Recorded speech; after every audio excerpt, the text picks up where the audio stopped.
nom du Père et du Fils et du Saint-Esprit. Amen. Nous sommes jeudi, vendredi 12 mars. La parole de Dieu que notre Mère Église nous propose est extraite de l'Évangile de Marc chapitre 12, versets 28b à 34. En ce temps-là, un scribe s'avança vers Jésus pour lui demander quel est le premier de tous les commandements. Jésus lui fit cette réponse, voici le premier. Écoute Israël, le Seigneur notre Dieu est l'unique Seigneur. Tu aimeras le Seigneur ton Dieu de tout ton cœur, de toute ton âme, de tout ton esprit et de toute ta force. Voici le second, tu aimeras ton prochain comme toi-même. Il n'y a pas de commandement plus grand que cela. Le scribe reprit. Fort bien, maître, tu as dit vrai. Dieu est l'unique et il n'y a pas d'autre que lui. L'aimer de tout son cœur, de toute son intelligence, de toute sa force, et aimer son prochain comme soi-même vaut mieux que toute offrande, holocauste et de sacrifice. Jésus, voyant qu'il avait fait une remarque judicieuse, lui dit, « Tu n'es pas loin du royaume de Dieu. » Et personne n'osait plus l'interroger. Acclamons la parole de Dieu. Louange à toi, Seigneur Jésus. Aimer Dieu de tout son cœur, de toute son intelligence, de toute sa force. Voici en quoi consiste la loi, en quoi consiste la vie chrétienne. Et deuxième élément, aimer son prochain comme soi-même.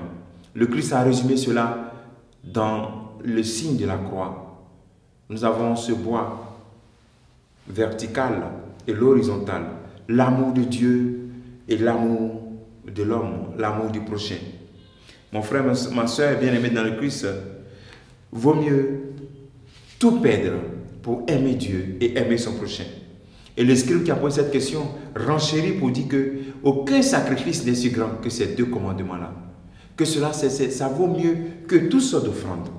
C'est pour dire que tous nos actes religieux de piété doivent nous pousser à aimer davantage Dieu. Dans ce temps de carême, qui n'est pas un temps, une parenthèse pour ne plus pécher et après reprendre le péché, mais qui est plutôt un temps d'un nouveau départ, nous devons poser cette question, est-ce que j'aime vraiment Dieu? Est-ce que je suis prêt vraiment pour lui? Est-ce que l'amour que j'ai pour Dieu, qui m'amène à réaliser des actes de piété, jeûne, rosaire, neuvaine, est-ce que cela me pousse à aimer les gens de ma maison? Est-ce que ceux-ci sentent que je suis une personne agréable, une personne bien, une personne avec qui on peut vivre? Ou bien, tous les actes de piété que je réalise font de moi encore une personne affreuse, une personne avec qui on n'a pas envie de rester. Alors, face à toutes ces pratiques religieuses d'obéissance que nous réalisons, mes frères, mes sœurs, rappelons-nous cette loi de Shema Israël, Deutéronome chapitre 6, versets 4 à 6. Shema Israël.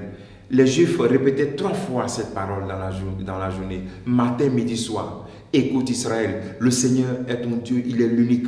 Tu aimeras le Seigneur ton Dieu de tout ton cœur, de toute ton âme, de toute ton intelligence. C'est dire que toute ta pensée doit être pour Dieu. Tout ton cœur doit battre pour Dieu. Nous connaissons beaucoup de personnes qui me suivent actuellement et qui m'écoutent, qui ont remplacé Dieu par une personne, par l'argent, par le sexe dans leur vie.